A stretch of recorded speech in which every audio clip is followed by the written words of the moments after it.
तो दोस्तों आजकल के समय में कंप्यूटर का यूज तो सभी करते हैं और साथ ही कीबोर्ड का भी यूज करते हैं और ऑफिस में हमारा जब कोई काम होता है तब भी हम कीबोर्ड का यूज करते हैं। और दोस्तों कीबोर्ड एक ऐसा यंत्र है जो कि कंप्यूटर में हमें लिखने में मदद करता है। लेकिन दोस्तों जिस कीबोर्ड पर हम टाइपिंग करते हैं आपने कभी उस पर गौर किया है कि उस कीबोर्ड के अक्षर इधर या उधर क्यों होते हैं, वो एक सीरीज से क्यों नहीं होते। तो दोस्तों आज की इस वीडियो में हम आपको यही बताने वाले हैं। लेकिन उससे पहले अगर आप हमारे चैनल पर नए हैं तो चैनल को सब्सक्राइब कर लीजिए और हाँ साथ ही इस वीडियो को लाइक करें। तो चलिए शुरू करते हैं आज की इस अमेजिंग वीडियो को। तो दोस्तों मैं आपको बता दूं कि इसके पीछे बहुत बड़ा कारण है। असल में जब सबसे पहले कीबोर्ड बनाया गया था तो उसमें तो ये अक्षर ABCD से ही शुरू होते थे। लेकिन इसके पीछे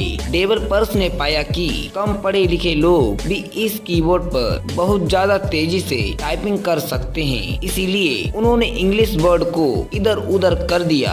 और दोस्तों कीबोर्ड के अक्षर इधर उधर इसलिए भी होते हैं क्योंकि जब कीबोर्ड के अक्षर इधर उधर होंगे तो हमारी टाइपिंग स्किल में काफी सुधार आता है और हमारी उंगलियां उसी बटन पर जाती हैं जिस बटन को हमें दबाना है। और दोस्तों सोचे कि अगर आज के समय में हम ABCD वाले कीबोर्ड का इस्तेमाल करते तो हम इतनी तेज टाइपिंग नहीं कर पाते। और दोस्तों कीबोर्ड में टाइपिंग करते समय हमें जो बटन दबाना होता उसे हम देख देख के दबाते, जिससे हमारी टाइपिंग स्किल इतनी अच्छी नहीं होती। और दोस्तों कीबोर्ड के अक्षर इधर उधर इसलिए भी होते हैं जिससे हमारी टाइपिंग स्पीड बढ़ जाती है और हम अपने काम को जल्दी से जल्दी कंप्लीट कर पाते हैं और इसीलिए कीबोर्ड के अल्फाबेट इधर उधर होते हैं। तो दोस्तों हम उम्मीद करते हैं कि आपको हमारी ये वीडियो काफी पसंद आई होगी। तो वीडियो पसंद आई हो तो प्लीज इस वीडियो को लाइक करें और हाँ साथ ही इस चैनल को सब्सक्राइब करें क्योंकि